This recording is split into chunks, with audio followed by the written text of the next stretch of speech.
Hello বন্ধুরা, আজকে আমি যাব তারকেশ্বর বাবার মাথায় জল ঢালতে। তো আজকে হচ্ছে শনিবার, এখন রাত্রি 11টা। এই সময় আমি ট্রেন ধরবো। এখন রয়েছে, আমি পিছনে দেখতে পাচ্ছ পানাগড় রেল স্টেশনে আমি রয়েছি। তো চলো দেখা যাক শেষ পর্যন্ত ভিডিওটা, ঠিক আছে? এই পানাগড় রেল স্টেশন থেকে চেপেছি ট্রেনে ওঠার পর সিট পাইনি, তাই নিচেটাতে শুয়ে পড়লাম একটু রেস্ট নেবার জন্য। সারা জায়গার পরিকল্পনা আছে, তাই রেস্ট একটু নিয়ে নিলে কষ্ট হবে শরীরে। চলো দেখা যাক বাবার মন্দিরে কখন পৌঁছাতে পারি জল নিয়ে। এখন আমরা নামলাম রাত্রি 2-2:30 নাগাদ শেওড়াফুলি জংশনে। সেখানে দেখুন কত ভিড়, কত মানুষ বহু দূর থেকে আসছে বাবার মাথায় জল ঢালার জন্য। শেওড়াফুলিতে এসে এখানে আমরা এখন জল নিচ্ছি। এখানে তো অনেক ঘাট আছে, তার মধ্যে যে কোনো একটা ঘাটকে আমরা চয়েস করলাম। সেই চয়েস করে সেই ঘাটে এসে এখন আমরা চান করব। চান করে তারপরে জল তুলে বাবার উদ্দেশ্যে রওনা দেব। কিন্তু এর মধ্যে একটা কথা বলে রাখি, এখানে স্নান করলে নাকি 10 টাকা করে দিতে হচ্ছে। তো আমরা দিয়ে স্নান করেছি। এটা কি ঠিক না ভুল, সে টাকাটা যারা নিচ্ছে তাদের উদ্দেশ্যেই কথাটা বলছি।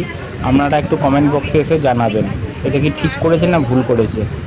চলো, হর হর মহাদেব। আর এখানে দেখুন কিছু লোক, তারা বড় বাঁককে সাজাচ্ছে। বড় বাঁক নিয়ে তারা এখন বাবার মাথায় জল ঢালবে। এখান থেকে জল নিয়ে আমরা জল নিয়েছি অলরেডি। এবার হাঁটতে শুরু করব। চলো দেখা যাক।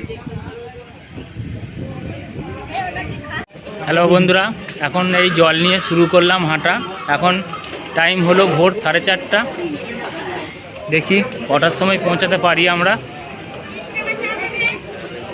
বোম বলে বোম। আমরা এখন বৈদ্যবাটি পেরিয়েছি, রাস্তায় হাঁটছি। দেখতে পাচ্ছেন সামনের পোর্শনটা কতটা ভিড়। সামনে পোর্শন এবং পিছনে পোর্শন দুটোকেই দেখানোর চেষ্টা করছি কতটা ভিড় রাস্তায়। আওয়াজ বুঝতে পারছেন, ঝুমঝুমির আওয়াজ। বোম বলে বোম। দেখতে পাচ্ছেন জনসমুদ্র, প্রচণ্ড লোক। সকলে বোম ভোলে মহাদেবের মাথায় জল ঢালা শ্রাবণ মাসের 3য় সপ্তাহ। আমরা এখন ভোলে বাবার জল নিয়ে রাস্তায় চলেছি। এই সবে 3-4 কিলোমিটার হলো, বাকি রাস্তা অতিক্রম করে যেতে হবে। চলো যাওয়া যাক। সকলে হেঁটে আলামারা হয়ে গেছে, তাই রাস্তার দুপাশে এখন বিশ্রাম নিচ্ছে। আর সামনে এবং পিছনে দুপাশারই প্রচুর লোক।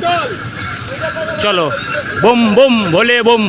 ভোর 4:30টার সময় জল নিয়েছি। এখন নসিপুর ক্রস করছি। এখন টাইম হচ্ছে 7:10। কন্টিনিউ হেঁটে যাচ্ছি, মাঝে কোথাও রেস্ট সেরকমভাবে নিইনি। তো দেখাই যাক তারকেশ্বর যাবার আগে কতক্ষণ সময় লাগে এবং কোথায় কোথায় রেস্ট নিচ্ছি সেটাও আপনাদেরকে আমি জানাবো।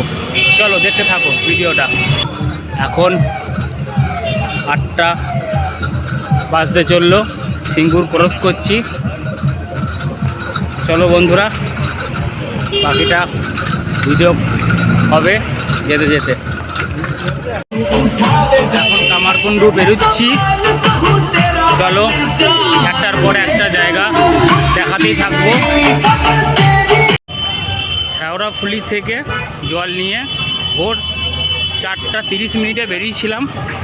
এখন যে পজিশনে রয়েছি সেখানে তারকেশ্বর পৌঁছাতে এখনও 22 কিলোমিটার লাগবে। চলো, এখন টাইম হচ্ছে 9:30 নাগাদ। আর আপনার বেরিয়েছিলাম ভোর 4:30। কামারকুণ্ডু থেকে বেরিয়ে এখন একটা ব্রিজ পড়ছে, সেই ব্রিজের জায়গাটা আপনাদেরকে দেখাচ্ছি। হাঁপিয়ে গেছি প্রচণ্ড। তো এখনও 22 কিলোমিটার লাগবে তারকেশ্বর বাবার মন্দিরে পৌঁছাতে। দেখুন সামনে যতটা ভিড়, ঠিক পিছনে পোর্শনটা দেখাচ্ছি আপনাদেরকে, ঠিক ততটাই ভিড়। পিছনে পোর্শনটাও দেখালাম।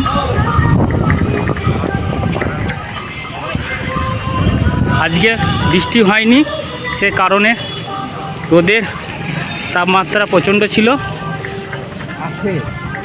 আর হাঁটতে কষ্ট তো হচ্ছেই একটু, কি করা যাবে। বাবার উদ্দেশ্যে যখন বেরিয়েছি যেতে তো হবেই। চলুন ব্রিজটার শেষ প্রান্তে গিয়ে আবার একটা ভিডিও করব। এখন আমি কামারকুণ্ডু ওভারব্রিজ ক্রস করছি।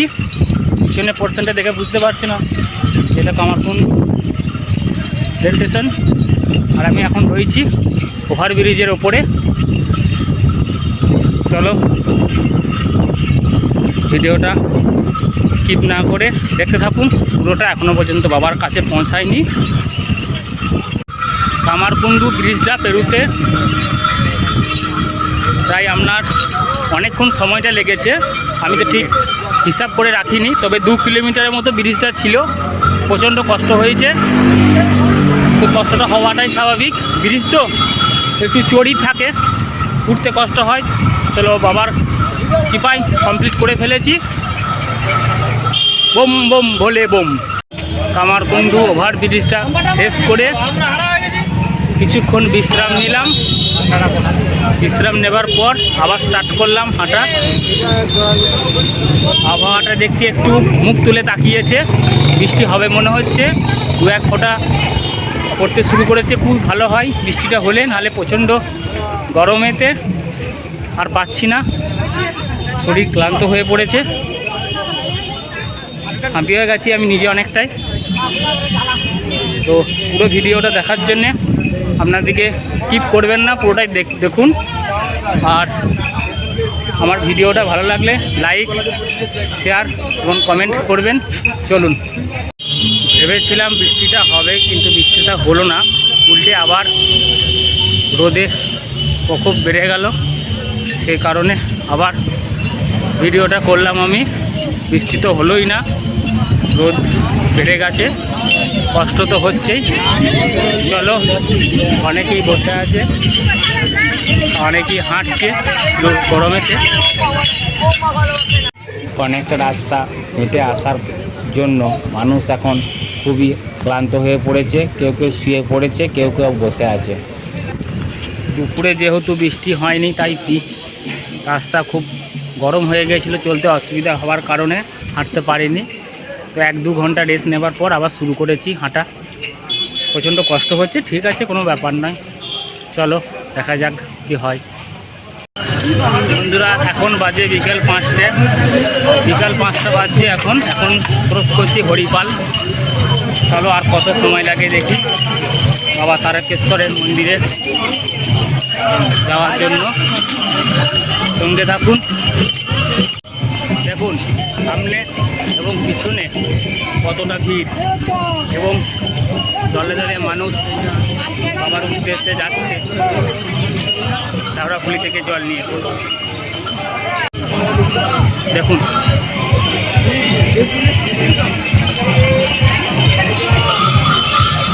Ladies and gentlemen, welcome to Tarkeshwar.